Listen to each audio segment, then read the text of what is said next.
जम्मू कश्मीर से जुड़े अनुच्छेद 370 पर सुप्रीम कोर्ट का फैसला मोदी सरकार और आरएसएस के लिए एक बड़ी जीत साबित हुआ है। एक देश, एक विधान, एक संविधान का सपना जनसंघ से बीजेपी तक से जुड़ा रहा। इस पर अब सुप्रीम मोहर भी लग गई है। वहीं 22 जनवरी को अयोध्या में राम मंदिर के उद्घाटन के साथ ही संघ का दोहरा लक्ष्य पूरा हो चुका है। कश्मीर को एकीकृत क्षेत्र के रूप में देखना और मंदिर निर्माण का सपना आरएसएस का साकार हो गया है।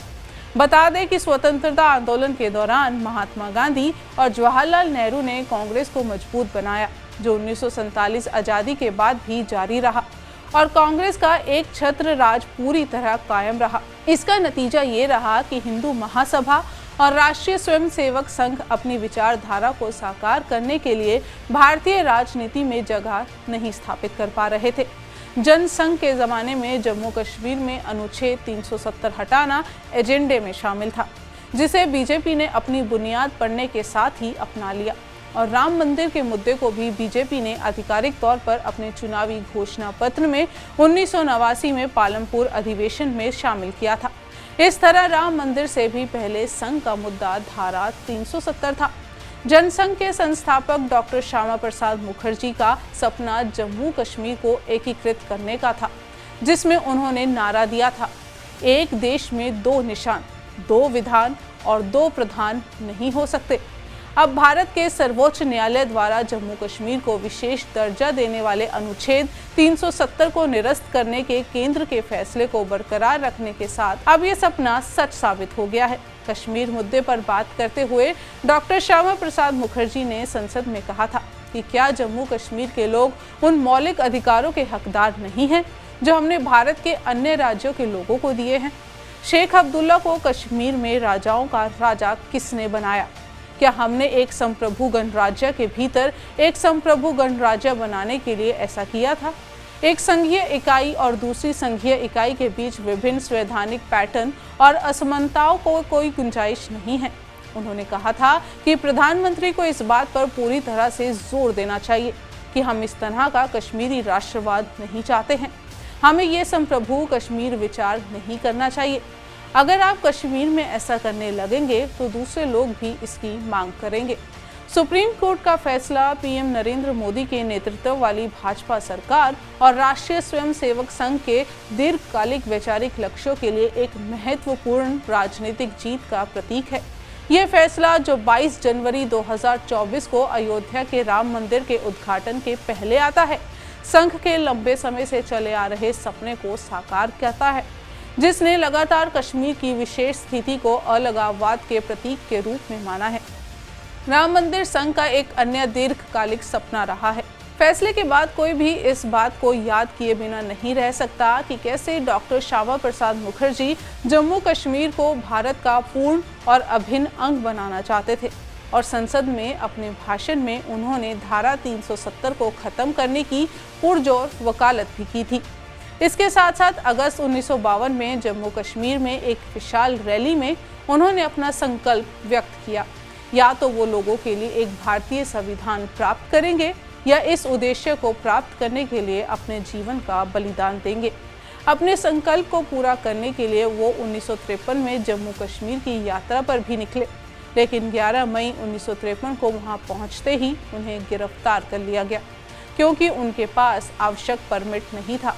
उस समय जम्मू कश्मीर की परमिट प्रणाली के अनुसार एक गैर राज्य निवासी को कश्मीर में प्रवेश करने से पहले परमिट लेना पड़ता था। श्यामा प्रसाद मुखर्जी की 23 जून 1953 को जेल में रहस्यमय परिस्थितियों में मौत हो गई। जेल में उनकी मौत का कारण अंततः परमिट प्रणाली समाप्त हो गई।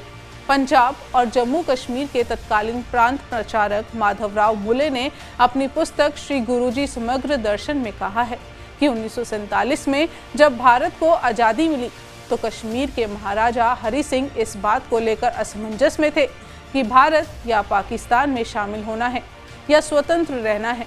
ये राष्ट्रीय स्वयंसेवक संघ के दूसरे सरसंघचालक MS गोलवलकर, जिन्हें गुरुजी के नाम से जाना जाता था, उन्हें महाराजा को विलय पत्र पर हस्ताक्षर करने के लिए मनाने में महत्वपूर्ण भूमिका निभाई थी। अंततः गुरुजी के आश्वासन पर महाराजा ने 26 अक्टूबर 1947 को आईओए पर हस्ताक्षर किए थे, जिससे भारतीय संघ के साथ राज्य के पूर्ण और अंतिम विलय की पुष्टि हुई। मुले आगे लिखते हैं कि गुरुजी ने महाराजा से कहा कि आप एक हिंदू राजा हैं। उन्होंने इस बात पर जोर दिया कि पाकिस्तान को चुनने से उनकी हिंदू प्रजा को विकट चुनौतियों का सामना करना पड़ेगा। उन्होंने राजा को सलाह दी कि उनके कल्याण और जम्मू कश्मीर राज्य की भलाई के लिए भारत में शामिल होना ज़्यादा फायदेमंद रहेगा। इसके अतिरिक्त गुरुजी कहते रहे कि कश्मीर को बनाए रखने का एकमात्र तरीका इसका पूर्ण एकीकरण और अनुच्छेद 370 को समाप्त करना है। यहाँ तक कि वॉल्टर एंडरसन और श्रीधर डी दामले की अपनी पुस्तक द ब्रदरहुड इन सैफरन में लिखा है कि सरदार वल्लभ भाई पटेल गृह मंत्री थे। स्वतंत्र भारत ने जम्मू कश्मीर के महाराजा हरि सिंह को भारतीय संघ में शामिल होने के लिए मनाने में मदद के लिए एमएस गोलवलकर ने संपर्क किया था। आरएसएस की भूमिका को व्यापक रूप से प्रचारित नहीं किया गया, लेकिन कई पुस्तकों में इस घटना का दस्तावेजीकरण किया गया है।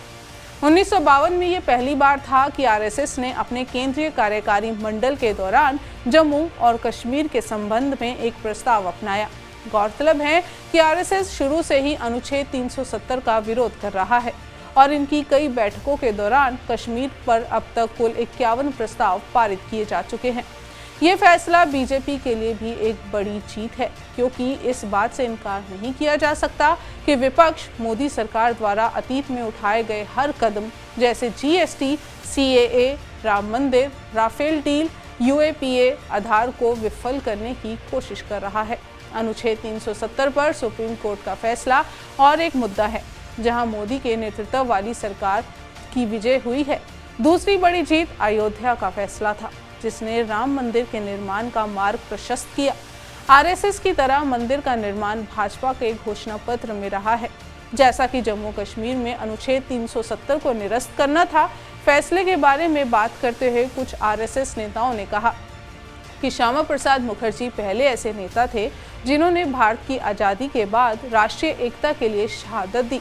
उन्होंने कहा कि सुप्रीम कोर्ट के फैसले से उनके बलिदान का सम्मान होता दिख रहा है, जिसका उद्देश्य पूर्ण एकीकरण यानी व्यापक भारतीय ढांचे वाला कश्मीर था। हालांकि बीजेपी को ये बात भी बखूबी समझ आ रही थी कि महज 370 के सहारे सत्ता पर काबिज नहीं हुआ जा सकता। ऐसे में बीजेपी ने देश में जन भावनाओं से जुड़े हुए राम मंदिर मुद्दे को महज अपने एजेंडे में शामिल ही नहीं किया, बल्कि आंदोलन के रूप में इसे चलाया, जिसका उसे जबरदस्त सियासी फायदा भी हुआ। 2019 के लोकसभा चुनाव में जिस तरह से बीजेपी के पक्ष में नतीजे आए, उससे सहयोगी दलों पर पार्टी की निर्भरता कम हो गई। बीजेपी संसद के दोनों सदनों में अपने दम पर बड़े से बड़े बिल पास करवाने के लिए सक्षम हो गई। मोदी सरकार के पहले कार्यकाल का कामकाज तो 2019 में जनता का भरपूर समर्थन मिला, जिसने बीजेपी के लिए अपने मूल एजेंडे पर लौटने का रास्ता खोल दिया, जिसके चलते बीजेपी ने अपनी विचारधारा वाले एजेंडे को मूर्त रूप देने में सफलता हासिल की। जम्मू कश्मीर से अनुच्छेद 370 को निष्प्रभावी करते हुए विशेष राज्य का दर्जा छीनकर उसे केंद्र शासित प्रदेश घोषित कर दिया गया। इस पर सुप्रीम कोर्ट ने भी अपनी मंजूरी दे दी और जम्मू कश्मीर को भारत का अभिन्न अंग बना दिया गया। इस तरह जनसंघ के दौर से ही बीजेपी 370 खत्म करने की मांग उठाती रही है। मोदी सरकार ने श्यामा प्रसाद मुखर्जी के एक निशान, एक विधान, एक संविधान के सपने को साकार कर दिखाया है, जिसे सुप्रीम कोर्ट से भी मोहर लग गई है। वहीं अयोध्या में राम मंदिर का मुद्दा बीजेपी ने बहुत बाद में अपनाया था। हिंदू महासभा के लोग लंबे समय से राम मंदिर की बात करते रहे हैं, लेकिन बीजेपी ने साल 1989 में पालमपुर अधिवेशन के दौरान इसे अपना मुद्दा बनाया। 90 के दशक में राम मंदिर आंदोलन ने बीजेपी को संजीवनी दी, लेकिन पार्टी और संघ का ये सपना मोदी सरकार में 21वीं सदी में अब जाकर साकार हुआ है। सुप्रीम कोर्ट की संवैधानिक बेंच ने अयोध्या में विवादित जगह पर राम मंदिर के पक्ष में फैसला सुनाया, जिसके बाद मोदी सरकार ने राम मंदिर निर्माण के लिए ट्रस्ट का गठन किया और मंदिर निर्माण की नींव तक रखी। अब अयोध्या में भव्य राम मंदिर बनकर तैयार हो रहा है, तो पीएम मोदी 22 जनवरी को प्राण प्रतिष्ठा के कार्यक्रम में शिरकत करने वाले हैं। संघ प्रमुख से लेकर पीएम मोदी ने राम मंदिर के निर्माण के साथ ही जिस तरह से नए भारत की बात कही जा रही है, वो कैसा भारत होगा और उसका स्वरूप कैसा होगा, इसका जिक्र नहीं किया गया है। क्या संघ की परिकल्पना पर आधारित एक नया भारत विकसित होने वाला है? ये एक बड़ा सवाल है। आपकी इस बारे में क्या राय है, आप हमें कमेंट करके ज़रूर बताएं और चैनल को लाइक और सब्सक्राइब करना बिल्कुल ना भूलें। नमस्कार।